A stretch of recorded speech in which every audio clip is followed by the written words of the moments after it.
এইফালে আমাৰ মনোজ দাও আহিছে কেনেকুৱা লাগিছে হেল্ল' বঢ়িয়া একদম চালিয়া বহুত ভাল লাগিছে ন থেংক ইউ আৰু এইফালে আমাৰ কস্তুৰী এইফালে আমাৰ মনোজ দা বহুতো লগ পাই গ'লো কেনেকুৱা লাগিছে আহি প্ৰথমবাৰ আহিছোঁ বহুত বেছি ভাল লাগিছে এতিয়া ঘূৰি আছোঁ আমাৰ ঘৰলৈ যাব নেকি মই ক'লে যাম বাৰু এতিয়া আজি ক'ত থাকিব আজি চাব আমাৰ ঘৰতে থাকোঁগৈ বলক মাক কৈয়ে দিলোঁ মায়ে ভাল পাইছে যাব নেকি এতিয়া চাই লওঁ মই সোমাইছোঁহে গ্ৰন্থমেলাই চাবলৈ চাই লওক এতিয়া ভালদৰে চাই লওঁ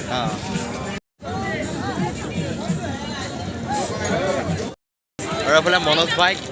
পুৰা মানে ফটো তুলিছে আৰু আজি আহি বহুতেই ভাল হ'ল মনোজ ভাইক লগ পাই গ'লোঁ মনোজ ভাই